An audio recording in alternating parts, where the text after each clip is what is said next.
Hi everyone, my name is Dr. Melissa Estavillo. I'm a licensed clinical psychologist here at Biltmore Psychology and Counseling. So recently we've gotten a lot of questions from people asking about couples counseling, what they should expect, some of the common things that are discussed, some good tips to be able to have a good session. So the question that we have for today is, how do couples successfully resolve conflict? So I would say the most common reason why a couple will come in is they'll say, we are just not communicating. We are not communicating well. We are not connecting. We're not able to talk about anything. Everything is hard. Everything leads to an argument, or we're not arguing, but we're just literally not talking to each other. Like everything is surface, nothing is deep.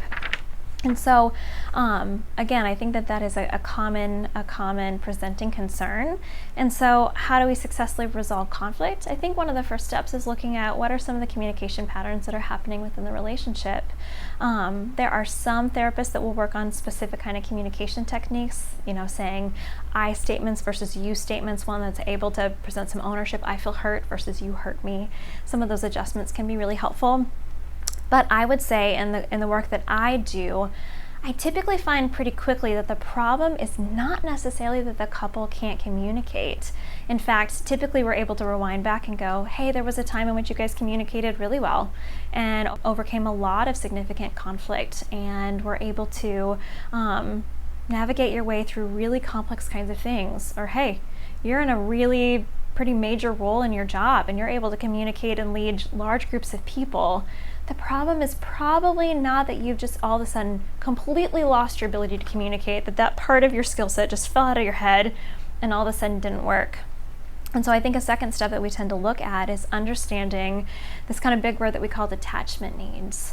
And again, I think for a lot of couples, it feels a little bit counterintuitive because this is not something that we generally talk about in our society. What are your attachment needs? How do we connect with our attachment needs? And yet when I describe it to a lot of people, it clicks. They're like, yeah, it feels like we're fighting about the most mundane kinds of things.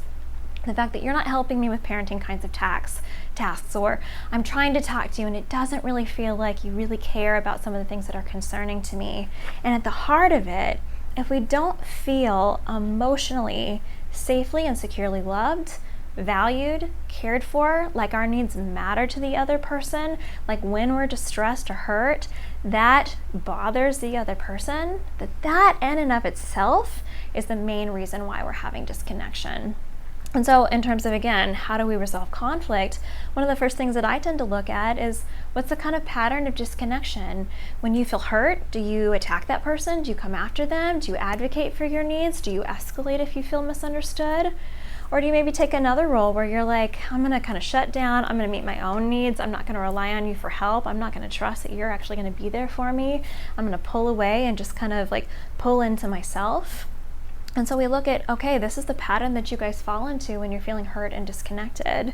One of the ways that we try to get out of that is to use empathy to be able to heal some of that. I think that sometimes when people are not approaching it in a more aggressive kind of way or withdrawn kind of way, the partner's really able to empathize with the pain of the other person and say, I had no idea that I was hurting you like that. I had no idea that it was causing you to feel so alone, so abandoned, so unloved, and that breaks my heart.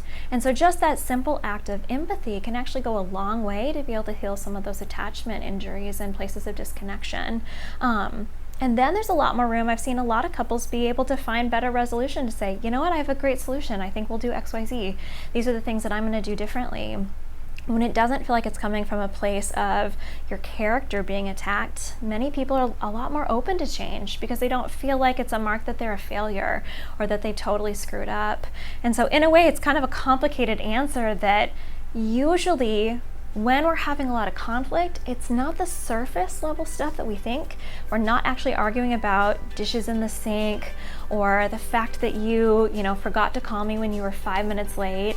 It's about what those acts actually represent for us, that we don't feel loved, that we don't feel important to the other person, that when we're upset, that other person doesn't seem to care.